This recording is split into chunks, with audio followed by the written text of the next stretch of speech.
Back here on Big 12 today on Big 12 Radio. This is the Big 12 Conference. This is a different league. You're watching us on Big 12 Studios, the Big 12 Fast channel on your Roku, Amazon Prime Video, DirecTV, YouTube, many other places to catch Big 12 today each and every weekday, Monday through Friday, 8 to 11 Eastern Time. Big 12 Game of the Week tonight. You can watch it on ESPN. You can listen to it here on Big 12 Radio. It's Arizona at Kansas, 9 Eastern, 8 o'clock Central Time. Kansas is 0-5 all-time at Allen Fieldhouse against the number one ranked team in the country, but Kansas is also 38-0 at home on Big Monday, all-time under Bill Self. And a guy that we bring in from the Big 12, Brian Thornton, the VP of men's basketball. I mean, you guys have to be thrilled with just the stage that is set for this game tonight in Lawrence. Yeah, it's coming together well. You know, as part of the scheduling process, sometimes you get really lucky, and we've gotten lucky with some really big games on Saturdays and Mondays. You know, we tried to design it in a certain way, but it's come together. And, you know, you're talking about today's game. It's an incredible matchup. Number one team in the country against Kansas at Allen Fieldhouse.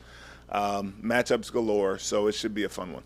Yeah, I mean, how does the Big 12 leverage this game tonight? What can, I mean, other than the game being played, but is there, I mean, how do you take advantage of having, I mean, at a stretch of 3 straight great Big Monday games as well? Well, what we try to do is we just try to lean in with our TV partners. You know, ESPN obviously knows how big of a matchup this is. It's a matchup they selected because they anticipated it being a big game. It'll be featured. It's prime time, so it's going to have all the eyeballs on it. You know, internally, we'll do a great job with our social team and our comms team of just pushing out content, getting ready for the game, and, you know, hopefully there's some highlights and things that take place during the game that we can continue to push out there as the game's being played. Is the schedule different this time of year in terms of, like, I look at the composite schedule of the Big 12, and it feels like there's almost games every night now in the league, and like marquee matchups that really mean a lot to either those upper echelon teams or those teams that are fighting for their postseason hopes. Yeah, and it's interesting that you say that because the way that the schedule was built in conjunction with ESPN has the ability to, you know, select some matchups, you know, at the beginning of the process. They don't get to select dates necessarily, but they get to select matchups. And typically they're going to select matchups that they think are going to be compelling ones. And then we have to position those accordingly. And they're going to pick games like Arizona, Kansas, for example. And they're going to ask for that to be on a big Monday or on a big Saturday. And then we have to try to figure out internally where that lands. So what you end up seeing a lot of times is the games that you kind of view as marquee or some of our maybe higher profile schools end up playing each other more often later in the season, post-Super Bowl, when eyes are starting to be focused on college basketball. And then what you have is, if you look at the beginning of the season, you'll see some of our other teams are playing those teams more early on in conference play. But then the backside of that, which is also exciting, is some of our other teams that are, you know, more so fighting for NCAA tournament bids and at-large qualifications are end up playing each other a lot more down the stretch as well. So you have some of your Texas Tech Houston, Texas Tech Arizona, those matchups later in the year, but then you also have the compelling TCU versus Baylor or Cincinnati versus West Virginia or UCF versus Oklahoma State. You have those matchups as well, so you get compelling matchups on both sides. Yeah, and I mean, it feels like the conference has sort of been over in terms of championship in the regular season almost at this part of the year in the last few years, and it's not the case this year. I mean, and especially given how the rest of the schedule plays out. I mean, Arizona obviously doesn't have a loss in conference, and then there's Houston with 1 loss, Kansas and Iowa State with both with 2 losses. Even Texas Tech seems to be in it with 3 losses just based on what's left of the schedule, where you have these head-to-head matchups where, you know, maybe a week ago it's like, will Arizona actually lose 3 times? Well, I don't know. I mean, with what they have left in their schedule, maybe. It's certainly plausible. I mean, it would be very hard for Arizona to go unscathed through the entire Big 12 season, but you know what? They're doing it so far, you know, and it's not like they haven't played some big games, and they'll certainly have other big games left to be played, you know, starting with today, this weekend.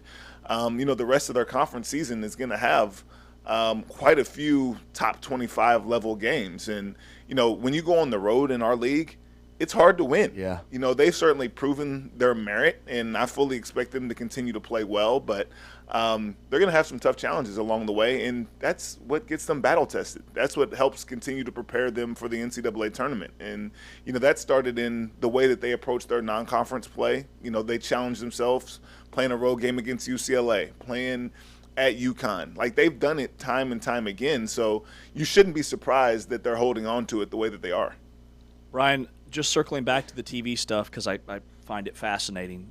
I was at the ESPN college basketball seminar, and they were telling us about there was a lot of talk about the Big 12 and kind of how it's a draft process for ESPN. So are they picking these games not knowing what date they will be played, and then that's all figured out later? They just say, like, okay, we want Arizona at Kansas. We know that's going to be a huge game. We want it. We don't care when it's played, or how does that work?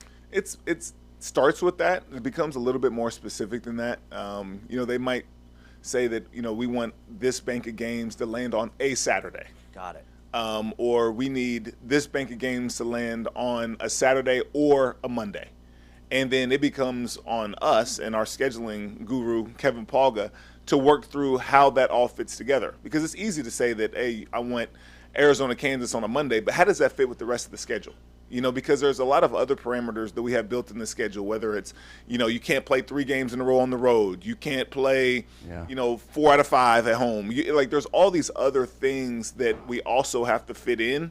And then we're a national conference too. We're in 4 time zones. So we also have to have an understanding of how it fits with travel, how it fits with rivalry games. Like, if a team is going to play at BYU, we'd like them to also be able to play at Utah, especially if you're an Eastern Conference program. If you're West Virginia or Central Florida and you play Arizona on the road, you need to play Arizona State on the road. And then next year, you're not going to make that same trip. They're going to be coming your way. And then when they come your way, you want them to be able to play Cincinnati and West Virginia in the same road trip, so they're not crisscrossing the United States all the time. Wow. Talk with Brian Thornton here, VP of basketball for the Big 12. Curious, Brian, from the latest from Joey Brackets and how much you pay attention to that kind of stuff. Obviously, you're trying to figure out what the bids look like for the Big 12. One of the things he said was that even though Arizona's number 1 right now, that their road, they're probably unlikely to be the number 1 overall seed. I think Duke and UConn were the 2 more likely ones. He also mentioned that, like, the drop-off between the 1s and the 2 seeds, meaning, like, there's none of the 2 seeds at this point really have a chance to get to that 1 seed line. And then I think 7 bids to the Big 12 overall. Kind of what do you make of some of that? And I mean, in some ways, I think the 7 bid thing maybe bore itself out a bit this weekend with UCF losing big and Oklahoma State, West Virginia kind of that conversation too. Yeah, I mean, there's certainly a lot to unpack there. Obviously we keep an eye on Joey Brackets. He's been doing it for a long time, but there's certainly other bracketologists out there that you try to take a peek in on. But then you try to look at the metrics too. You try to have an understanding of where teams are within the net. There's a lot of metrics that are on the team sheets. We always kind of have this mentality in our league that, if a team can get to 500 in the league, if they can get to 9 or 10 wins, that kind of certifies them as an NCAA tournament warranted team. And so, as you said, when you start to look at the way things are starting to play out, we're starting to have some tiers. We have kind of our top tier of 6, you would say, that are kind of solidified themselves as NCAA tournament teams. And then UCF has really done a good job of pushing themselves into a good space. This based on what they've done, but I believe they're 6-4. West Virginia, I think, is 6-4 as well. And 6-5. They're both 6-5 now after this weekend. Yeah, good call. And so they're right there. They're on pace to get to 9 or 10. Right. West Virginia might need a little bit more, based on maybe not as many non-conference high-profile wins as maybe a UCF beating Texas A&M on the road and things of that nature. So. We're going to need somebody to emerge kind of out of that next tier if we want to bump up to ensure that we have 7. But if we want to get to 8 or, even 9 in a perfect world, we were going to need a TCU, an Oklahoma State, a West Virginia, somebody to really push forward and go on a hot streak. But as we've already talked about, with those teams down the stretch, right, most of their games down the stretch are going to come against each other. And so can somebody get hot and, play their way into the NCAA tournament conversation will be paramount.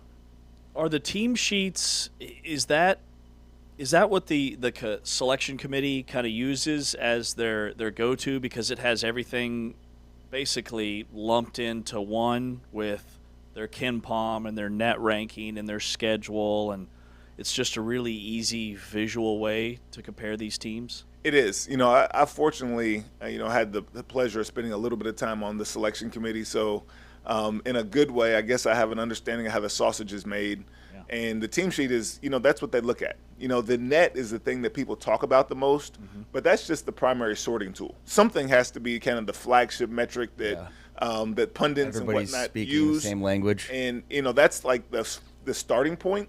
But then there's so many different metrics that go into it that they have at their disposal to look at. And that's the beauty of having 12 people on the committee, is that everybody has their own lens. Everybody kind of has their own perspective. What one person thinks is the most important metric to look at might not be what the other person does. And so that's why you get like a unique mix, and then people vote on who they think should be in the tournament. But one person might think non-conference strength of schedule should carry the day. Somebody else might think that their Torvik rating or their wins above bubble. So everybody has their own perspective and their own lens, which gives it some individuality in the selection process. You were busy this weekend. Obviously, we know publicly that Oklahoma State, has been issued a fine, a reprimand. They released a statement based on the situation with BYU last week. I guess, what can you tell us about that? And then, what goes into that? What are you going through? Copy of in-stadium video? Just take us through kind of what an investigation like that looks like. Well, we have a sportsmanship process that we go through, and, it could be anything. It's court storms. It's, issues like we saw this weekend with, maybe a derogatory chant. But, what we do is we take in all the information. We alert the school that there's going to be an investigation that's going to take place. We give the school an opportunity to respond and to kind of give their perspective, in a simplified way. If anytime there's a court storm, that's a sportsmanship issue. And we give the school an opportunity to send in video, to send in pictures, to show that they did the right thing. We can't control court storms necessarily, but what we can control is the process by which it's handled. And they have to show that, that they protect the officials, that they have a police officer that escorts them off the floor, that they build a line around the handshake line to ensure that, the student athletes and the coaches from the opposing team are safe. If there's players on the court, that they have somebody go out there and physically put their hands on that opposing player and get them off the court. And it all happens so fast, and it happens in real time, that when you see a court storm take place, you're like, wow, that was chaos, that was crazy. But when you slow it down, you go back through it, and you watch it in slow motion, and you can really literally pinpoint, okay, they just grabbed JT Toppin and pulled him off the floor. Or, Christian Anderson was in the middle of a mob, and there was a police officer that went and got him and pulled him off the court. So when you see those kind of things, you start to say, okay, at least these schools are trying and whatnot.